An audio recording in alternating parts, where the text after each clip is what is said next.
Robbie comes with it or we do. Since Robbie's not here, we can pick on Robbie. But Robbie is away at man camp. That's all you need to know. It's better than him being away at women camp. Yeah, I think that's coming up in a few weeks. So I don't know if he'll be. No, he's at man camp, and that's from our friend Nikita. That's a camp that he does at the same place that we go down to Camp Little Light in Royston, Georgia. We'll be down there in just a few weeks, down November 20th through 23rd. We'll be down there for our boot camp, and it goes from Thursday night at dinner time to Sunday at lunch. And so it's a great weekend, and I'm sure we'll talk more about that throughout the show. We tend to do that quite frequently. And the reason we talk about it so frequently, it's made the biggest impact in our life for most of us, other than our salvation and our intimate walk with God. It's taught us how to walk deeper and more intimately with Jesus. And so it's really been impactful to all of us, and that's why we constantly talk about it and want to share it. But today's topic, Andy, we're continuing our foundation series, correct? Mm-hmm. Yep. So remind us quickly, what is our foundation series? It's basically what we believe is a ministry. It came from Wild at Heart, the book. We've been doing boot camps. There's a lot of topics in there, but it's not limited to that. There's a lot of other things that we believe is a ministry. And that's just brought a lot of victory in our lives. Yeah, as God's kind of worked on our hearts, we've put that into the portfolio of things that we believe and that we want to try to share with people. And so we've been doing that, and we'll continue to do that series until God tells us not to. And so this week's we're talking about one of the boot camp talks that we do, which is called The New Name. And you're actually doing that talk I am. at this upcoming boot camp, but it has more to do than that. It has to do with, yes, it's a new name, and we'll talk about that in a minute, but it's also, more importantly, your identity in Christ. Yeah. Right? Sometimes you can have people put labels on you, and most of the time that's not true. And we live the life like that. The enemy tries to put those labels, but there are times when the label fits the identity, the person. Mm-hmm. And that's what we're talking about. When you get a new name, it finally aligns with who you really are. And that's what we're talking about. Yeah, as we talk about the new name, it actually comes from a scripture in Revelation. It's Revelation 2:17, and I need to put my glasses on so I can read it. But it says, "Whoever has ears, let them hear what the Spirit says to the churches. The one who is victorious, I will give them some of the hidden manna. I will also give that person a white stone with a new name written on it, known only to the one who receives it." Right? So there is a special name that God has for each one of us. Yeah. Right? And it doesn't say that we have to die before we get that. Mm-mm. Right? It just says that we will receive it. Right? And so we believe, and God's done this, and we'll talk about it throughout the show and in the after hours, God's given us our names. Right? Yeah. And it's not that he's given us a new name. He's reminded us of the name that he had in mind for us when he sent us to the earth. Mm-hmm. Right? Because Darren, you talked about a scripture before the show where it talks about his plan for us before we were even here. Yeah. And in Ephesians, he does talk about the fact that even before we came onto the scene, that before the foundations of the world, God had us, specifically us, not just a mass of humanity, but individually you, Mm-hmm. in mind. And his purpose was to make you whole and holy.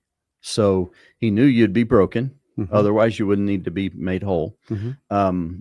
He knew you were going to struggle with holiness, or you wouldn't need a lot of help there.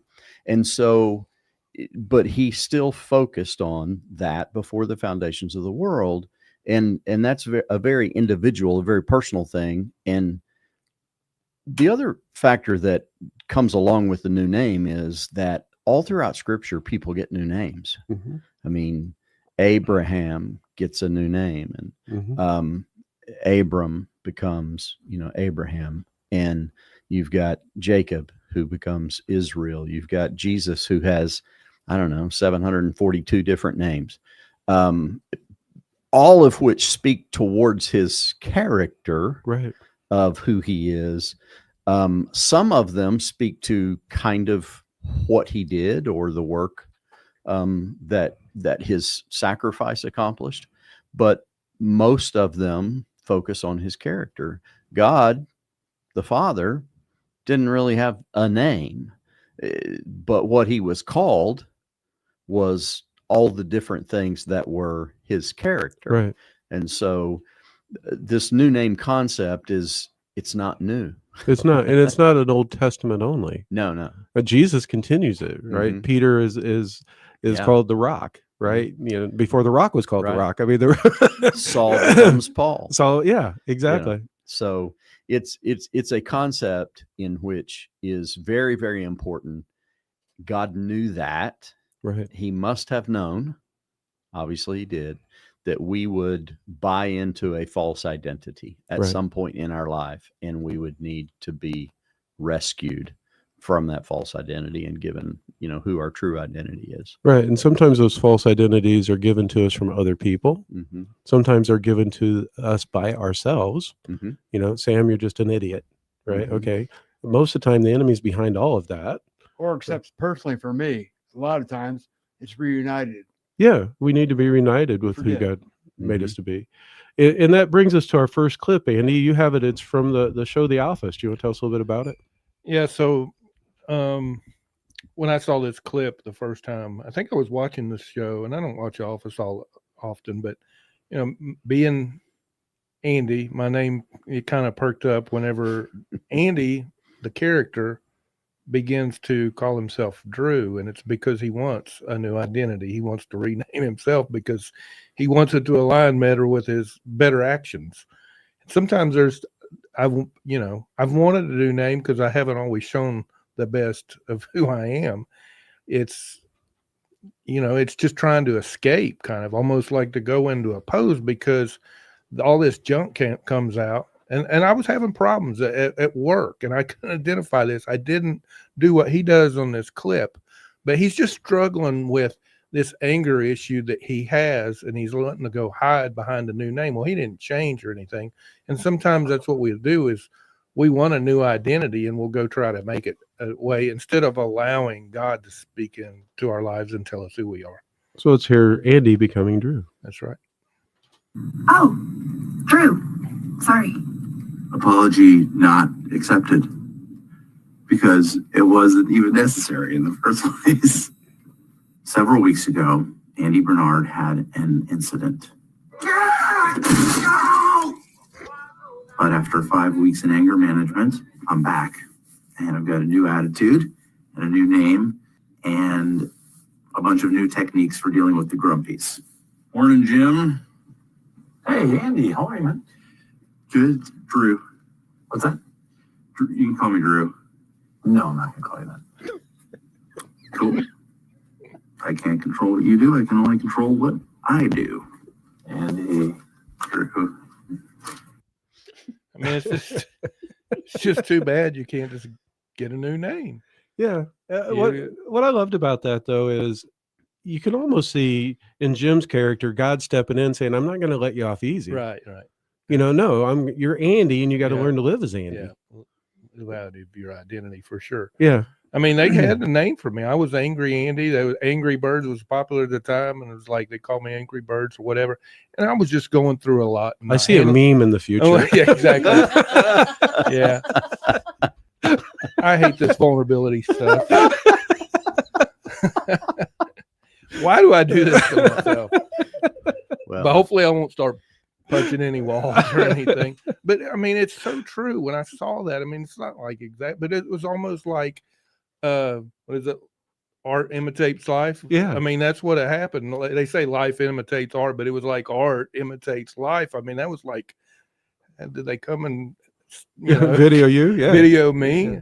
But it was a tough time or whatever. And that was right about the time, actually, when I started coming to boot camps.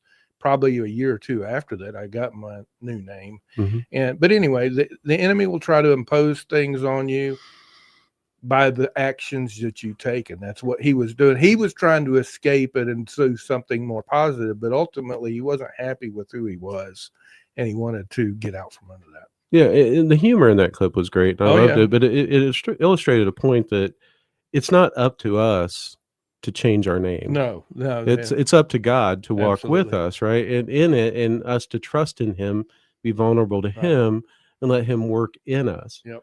One of my favorite scriptures on this topic is the story of Benjamin, that his mother was going to name him Ben-Oni, Benoni. I don't know how to say it, but it means son of my great pain. And the Father interceded and said, no, I'm going to name you Benjamin, son of my right hand. Yeah. Right. And that's what the Father does for us all the time, is he steps in and say, I don't care what the world's called you. I don't care what others have called you, even people close to you. Mhm. Right. I'm going to step in and tell you who you really are in my eyes and what I created you to be. And that's what we're going to try to unpack more throughout this show, is how he's done that for us and ways that he can do that for you, and just kind of share those times as we go along. But it's been very impactful to every one of us sitting here as God's done that, and we'll get into some of your stories as we come back from break here in a little bit. But we've got about a minute before going to break. Either one of you want to share a little bit before we go to break, and then we'll catch it on the other side? I would just encourage people to think about how you use nicknames with the people that you love. Right. We give people that we truly love a nickname. Mhm. Right. And it may be silly. My daughter sitting next to me, her nickname became Fishhead years ago. We can tell that story later on, but I used to call her Nisha, and then I would call her Nisha Head.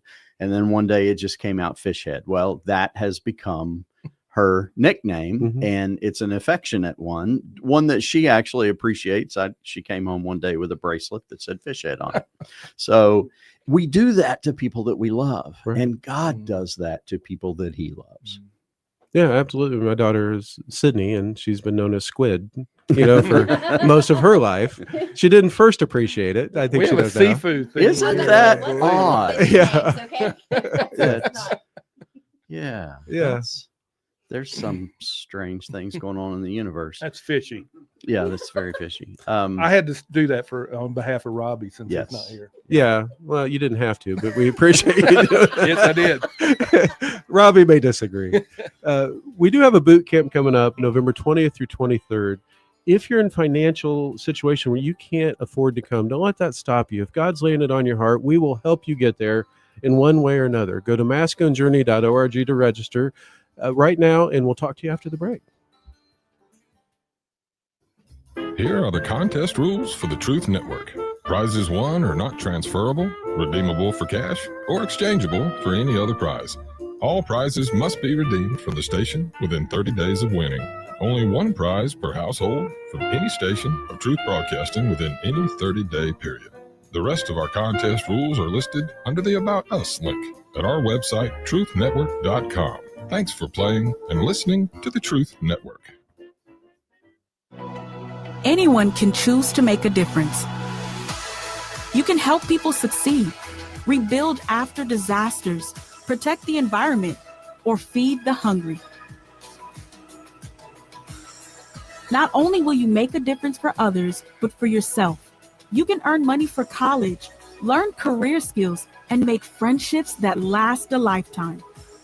Make a difference. Choose your future. Choose AmeriCorps.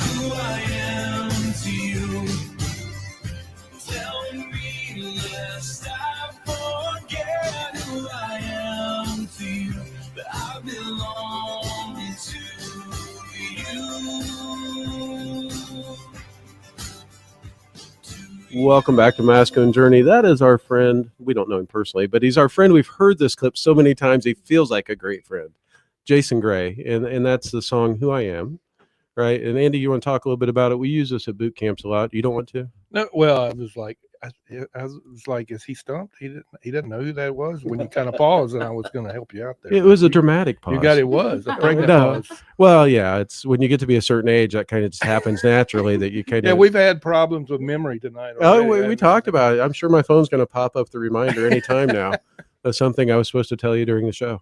No, that's Jason Gray, and it's such an amazing song, and it's even a better video. I would encourage you to go to YouTube and watch the video. It's such an impactful video of just illustrating what the enemy tries to tell you who you are, a product of what's happened to you. I'm broken, right? I'm no good, whatever those labels that you've been given, and how God really sees you. It's such an amazing song and a video to show you that. You speak a lot about agreements. We talked about it in Mhm. spiritual warfare. There's no greater breaking of agreement than the labels that have been put on you. Right. Then, that's the greatest there, because if you believe what the enemy calls you, you know, you don't have an identity as a son. You don't know who you are. Right. Well, and in scripture, you know, Jacob was a great example of that, right? As he lived as Jacob, which meant deceiver, Right. right? Yeah. He deceived people. Right. You know, when he stepped into his new name and acted differently. Yeah. Right. You know, who you believe you are is how you'll be. You bring up Jacob. One of the things that we usually tell guys is you will wrestle Mm-hmm. with that new name. That's right. Right. When God gives you a new name, you will usually wrestle with it. I'm not saying that's what happened to Jacob.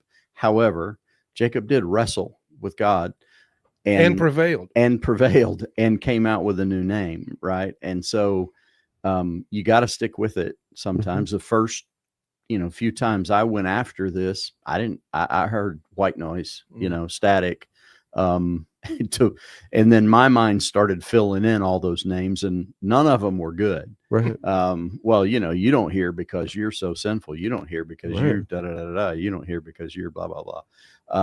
All of those different things. But it's so important that we unpack this, that you unpack this new name, because it's central to, well, for me, and you're going to play the clip here in a minute, but for me, it was probably the single most important part of this whole process was hearing my new name. I did wrestle with it. I actually, just went, yeah, God, I know that's what you call me. And I thought it was a bad thing.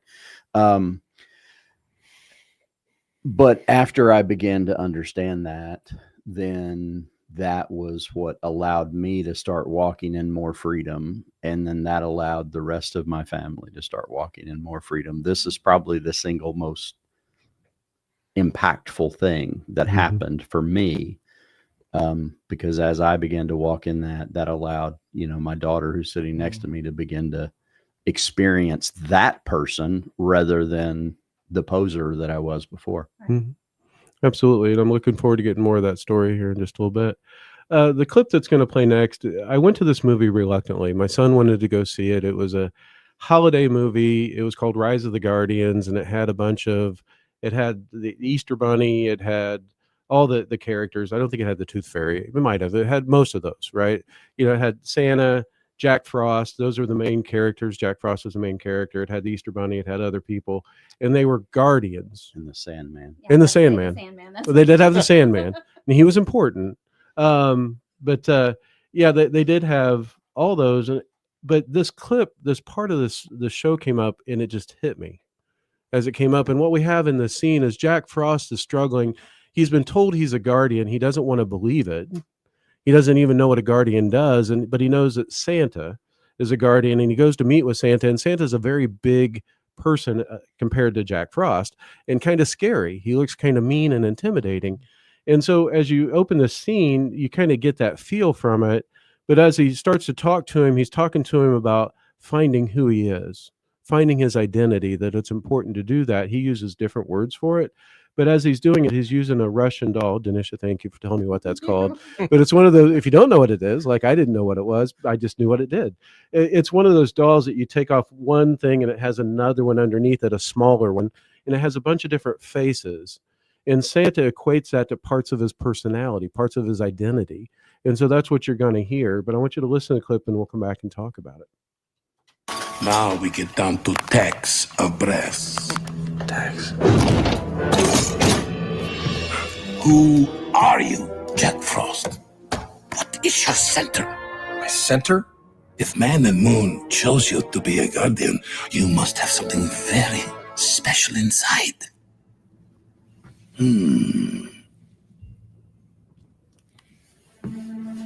Here, this is how you see me, no?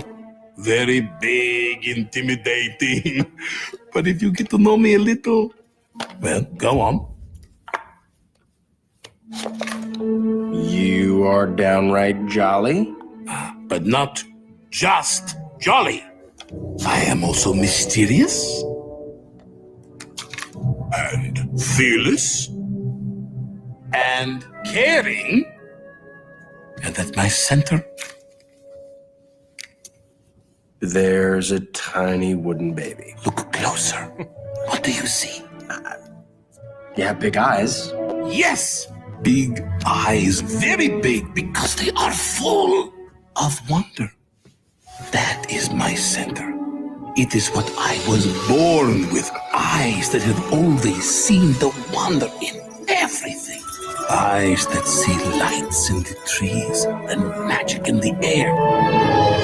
This wonder is what I put into the world and what I protect in children. It is what makes me a guardian. It is my center. What is yours? I don't know.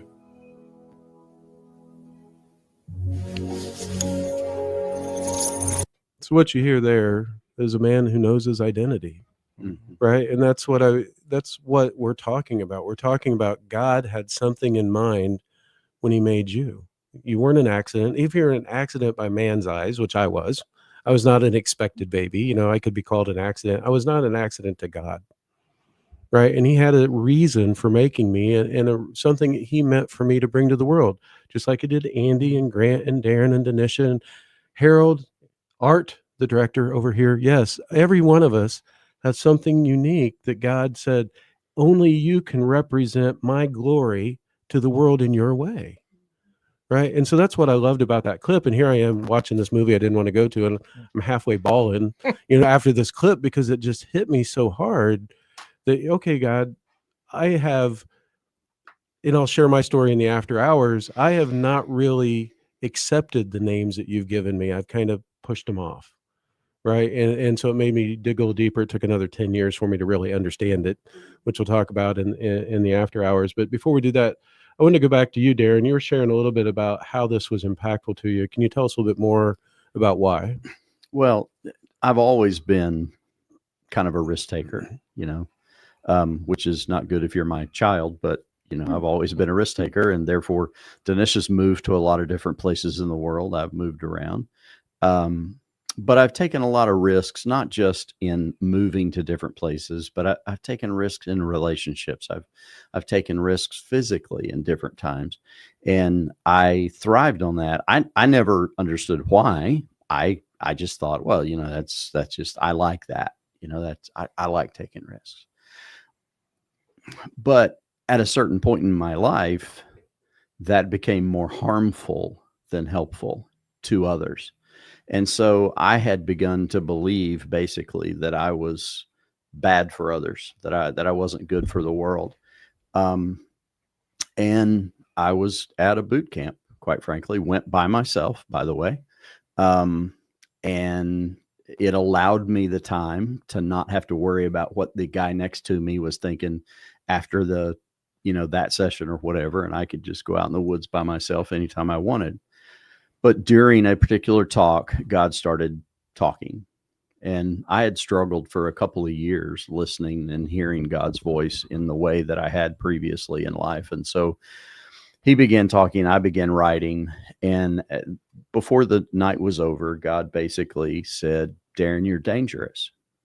And I immediately said, yeah, I know. Trying to quit, could you help me with that? It was kind of my thought process. And he was like, no, you don't get it. And I was like, yeah, I get it. I've heard a lot of people, I've done a lot of bad things. And he said, no, you don't get it. I made you that way. You've been using it incorrectly, but I made you that way. And not only did I make you that way, I need you to be that. I need you to be dangerous to the kingdom of darkness. I need you to be dangerous to the demonic world. I need you to be dangerous on behalf of others and love them well through that. And so as I began to walk in that, and it took time, it took a long relationship with you, quite frankly, Sam. As I began to walk with you and Robbie and other guys, Mark and Andy and others, and began to walk in that, and you guys remind me of those things on a regular basis. No, you were born for this. You were created for this. And I began to walk in that identity and pose less, but it also was a gauge. So when something happened and I felt like being really dangerous, like scary dangerous, and hurting other people, I had to ask myself, no, wait a minute, that wasn't why I was created. I was created to be dangerous to the kingdom of darkness, not to the kingdom of light, not to my family. And so it allowed me to then gauge that and channel it in the right directions. And I still got to take big risks. I mean, one of the risks was calling you and saying, hey, do you want to start a ministry? I mean, that wasn't really what it sounded like, but that's what happened. Well, that's what I was going to say. If you would not listen and taken that risk, we wouldn't be here today.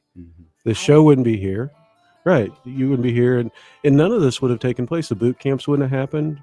We wouldn't be doing those. Nothing would have happened without you stepping into that dangerous place that you were made to do. And we thank you for that. But go to masculinejourney.org. We're going to go to the after hours. If you don't hear that, you're not listening to us on podcast. You can go do that. Go to any podcast location, look up Masculine Journey After Hours, and we'll continue the conversation. We're going to hear Denisha's new name, more about Andy's new name, and more from the rest of us as we go. But first, before we leave, two things. Go this week and register for the boot camp coming up November 20th through 23rd. And while you're at it, let God love on your heart so you can love on others well. We'll talk with you next week.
Coming to you from an entrenched barricade deep in the heart of central North Carolina, Masculine Journey After Hours, a time to go deeper and be more transparent on the topic covered on this week's broadcast. So sit back and join us on this adventure. The Masculine Journey After Hours starts here now.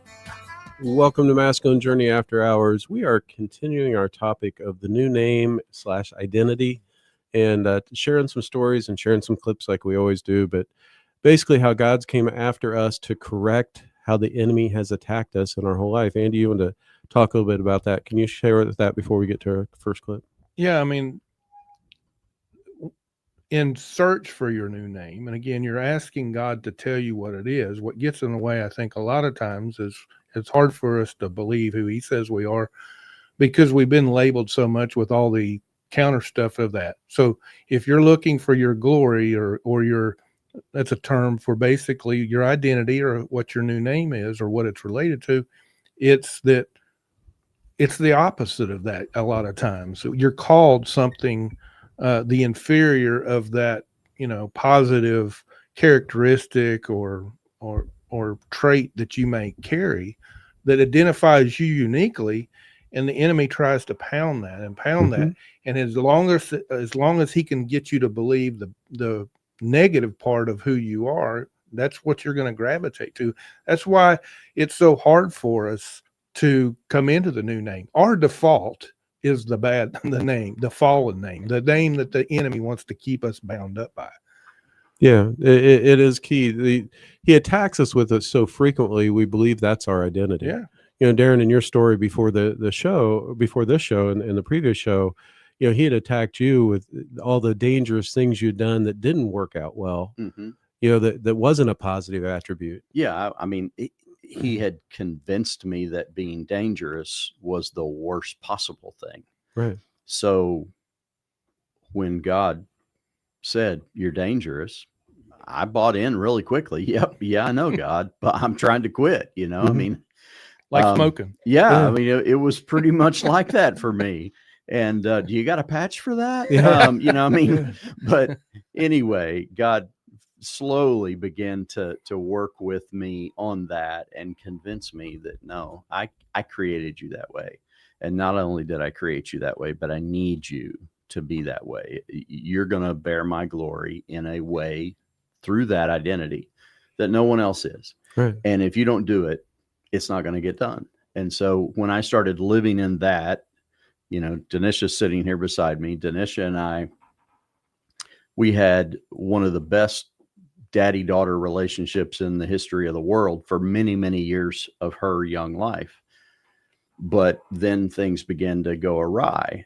And it wasn't until I began to walk in that new name and begin to use that as a gauge for is this being dangerous or is this being dangerous, Mm-hmm. Sort of thing. And it wasn't until I started doing that I became more free. But what ended up happening was those waves ripple far beyond you. It began to set her free, and it began to set other people free. And so we're lucky that we're getting to see second and third generation now beginning to walk in this message. So, Oh, absolutely. I've had my boys at boot camp, and to hear them talk about and then live out of their new name is pretty amazing. We'll get to our clip here in a few minutes, but Dinesh, I wanted to talk to you a little bit about if you'd like to share anything about your experiences in this topic.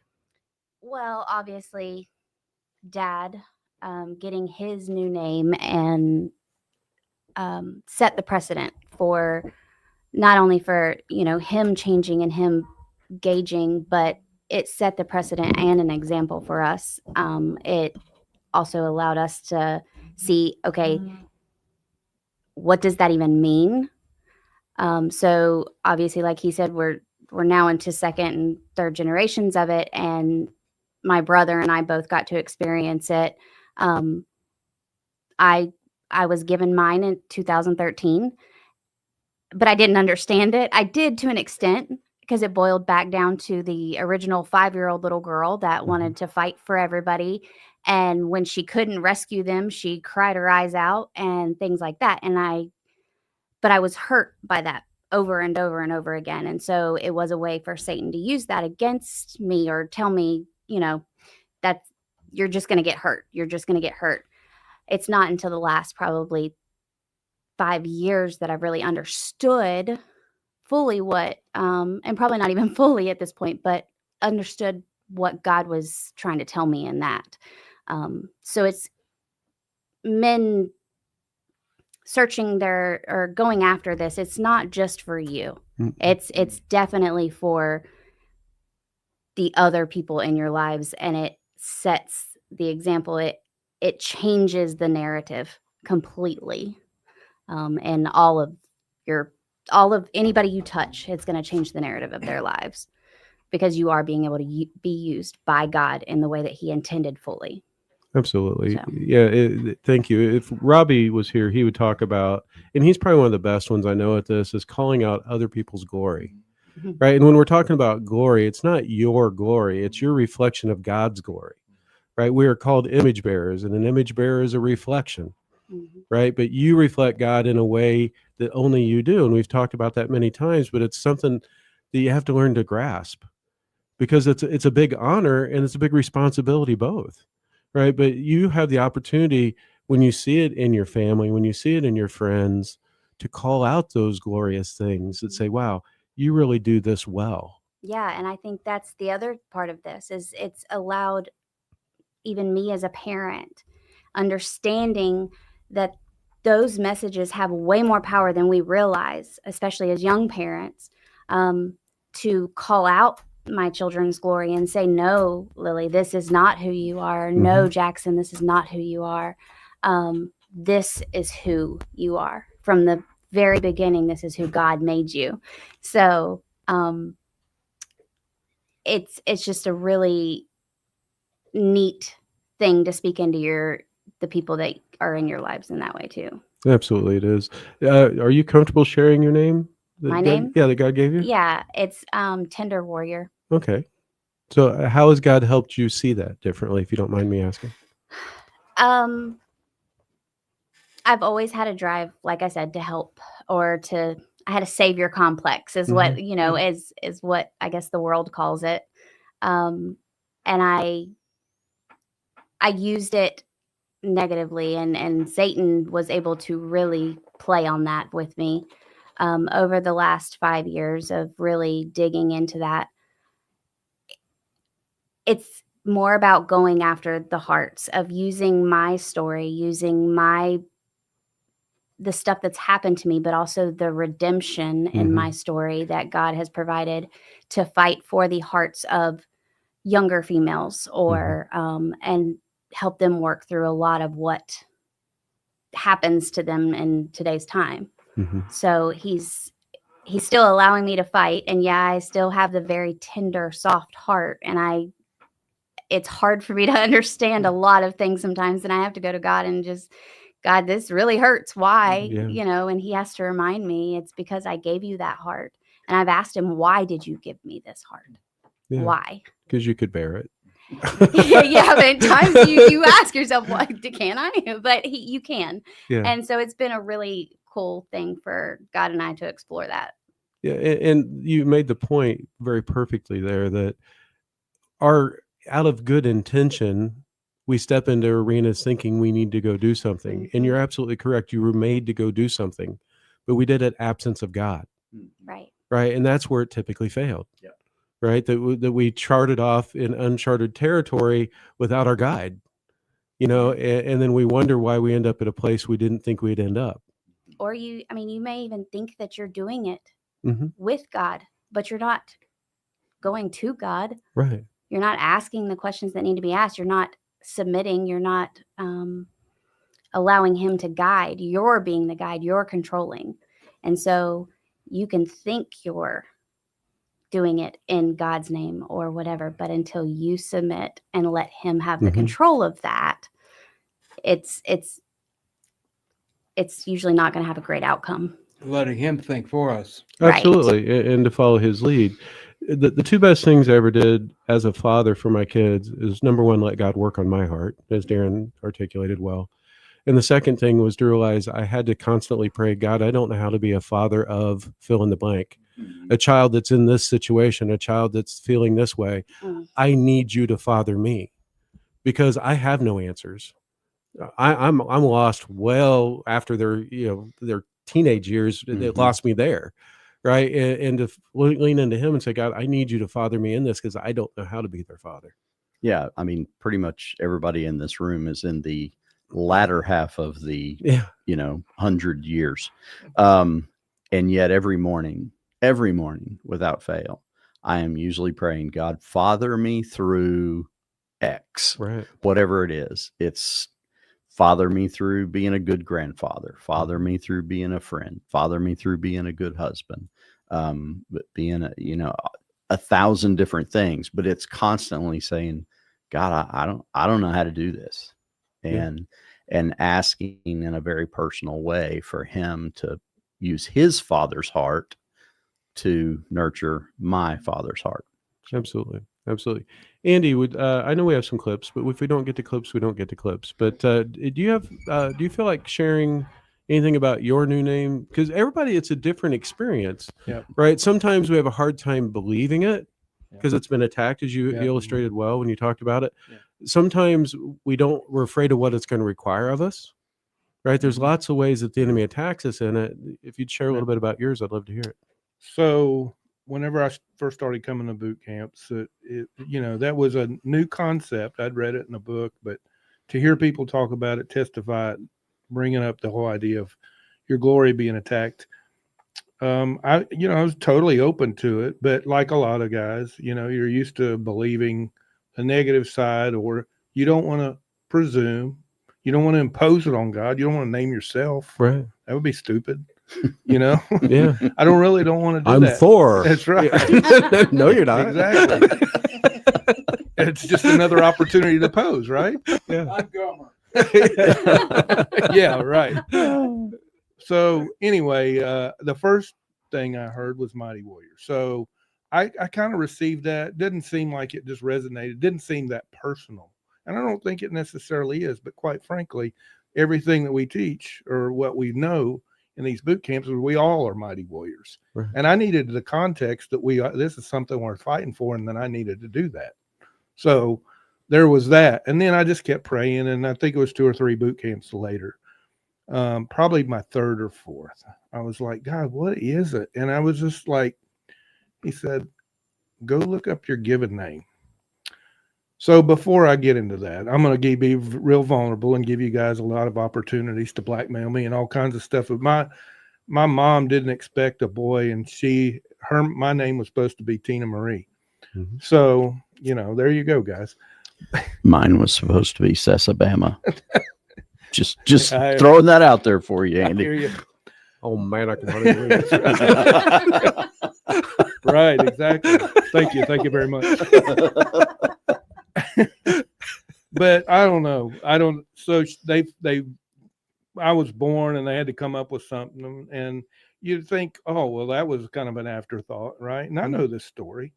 And Andrew Benton, it was like the Bible and some history stuff she threw together.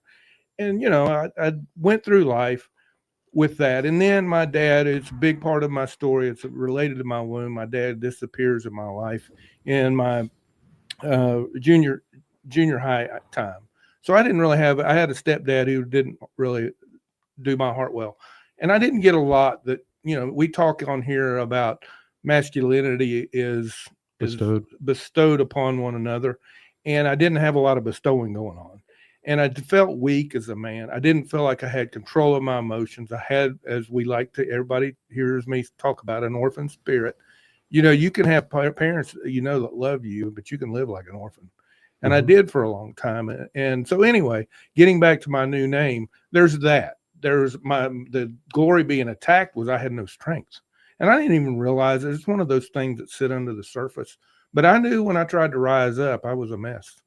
And I ended up hurting people or not stepping up. I hurt people by going too far, or hurt people by by hiding, Not going far enough. not going Yeah. far enough, not stepping into things. But anyway, God said, look your name up. And I mean, I about wept when I saw it. The definition was strong or manly, which is the opposite of what I felt. Mhm. And so what that looks like now over time is that, for example, I'm having a tough week at work. There's been opportunities to if you listen to the other show, wanting to switch my name to Drew, but because there's been opportunity to get angry. And, I haven't, there's still just a sense that I'm strong. I would have handled it differently in the past, but there's a strength in entering into my daughter's life. When I used to just argue and bring I listen, I just bring a strength, and it's his strength. At first when I thought that, well, oh yeah, good, I get strength. It's really, we talk about reflecting his glory, it's his strength. Mm-hmm. But it's identifying with that. And if I'm truly made in his image and he carries strength and I'm made in his image, that means I get a measure of strength. And strength was what was being attacked. So anyway, that's what I got. Well, thank you. Harold, I wanted to get to you to see what you wanted to talk about on this topic before I get to our next clip. Well, sometimes I think the new name comes to you and you think like I did, God, are you sure that's it? Do you really think that I'm a golden shepherd? Mm-hmm. Because the name that he gave me was loyal. Mm-hmm.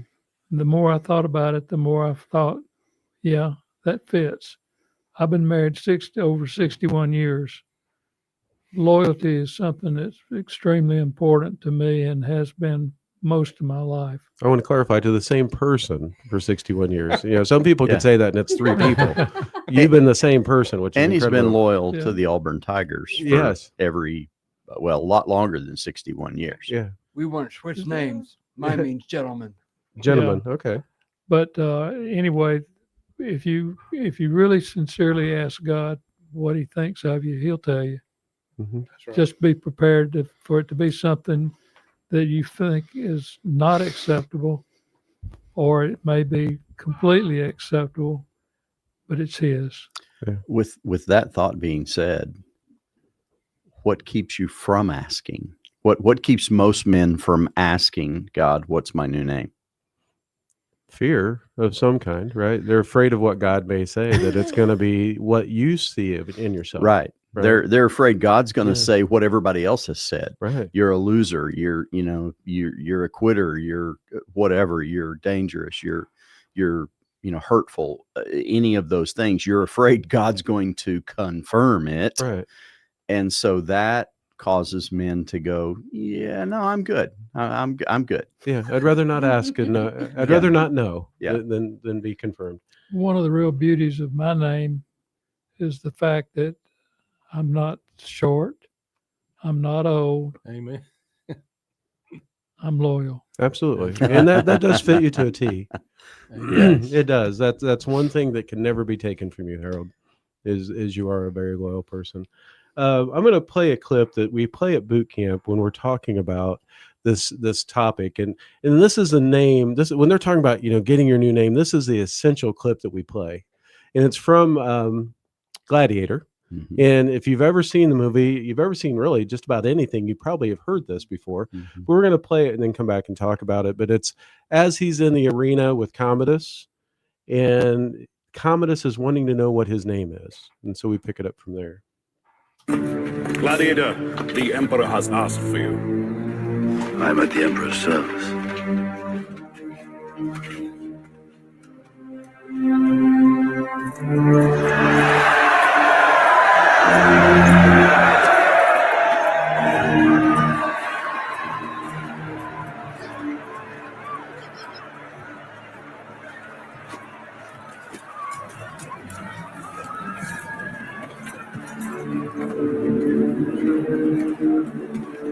Guys.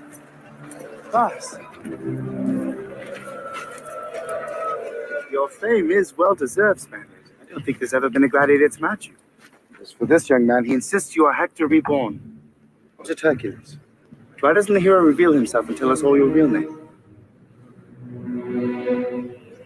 You do have a name. My name is Gladiator.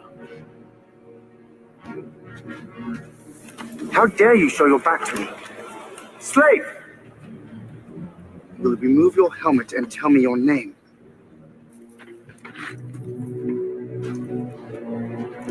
My name is Maximus Decimus Meridius, commander of the armies of the North, general of the Felix Legions, loyal servant to the true Emperor Marcus Aurelius, father to a murdered son, husband to a murdered wife, and I will have my vengeance in this life or the next.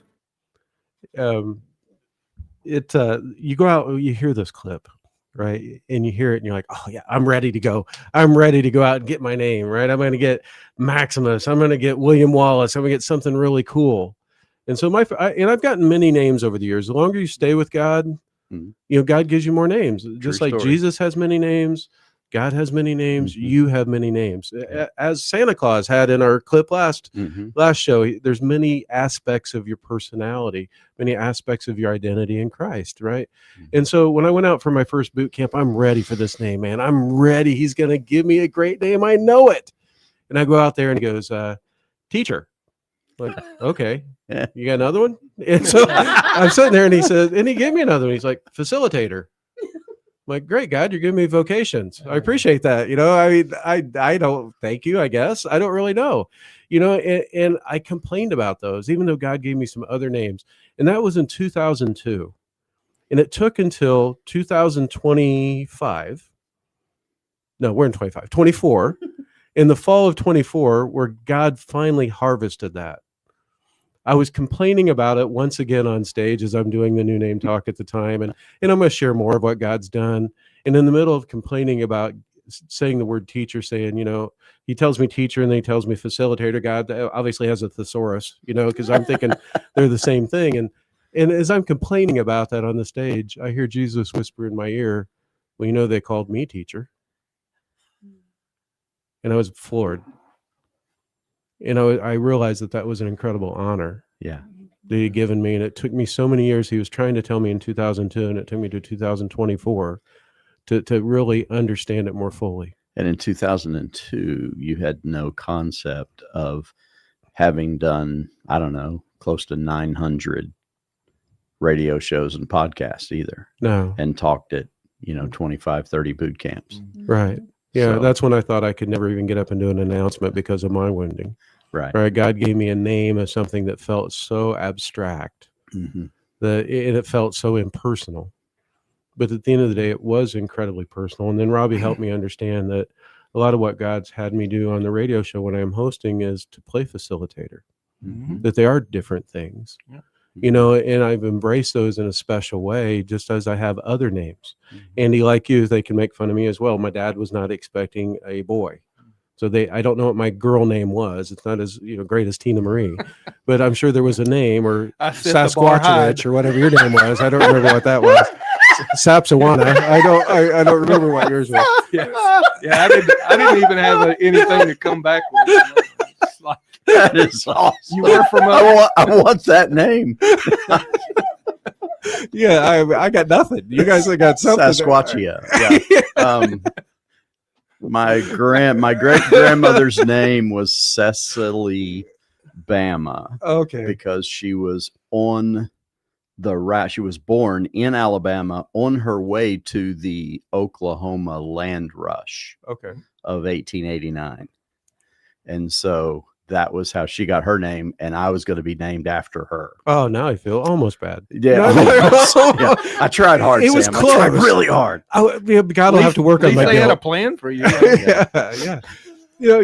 God's done some amazing things, and like with you, Andy, at another boot camp, and you guys have heard my wounding on other shows that, I had nothing important to say, right? That no one's going to listen to you anyway. So the names like teacher and facilitator, what's that resonate with somebody that has nothing to say? It could almost feel cruel, although I never felt that from God. The enemy never had a foothold there. But when God told me through one of our friends at a boot camp, I'm losing his name at the moment, to look up the name Samuel, what it means. It means God hears. Right. And so, he very quickly came after my heart to say, look, it doesn't matter what men think. I hear you. So does it really matter if other people hear you? Right. And again, that's a game changer for me.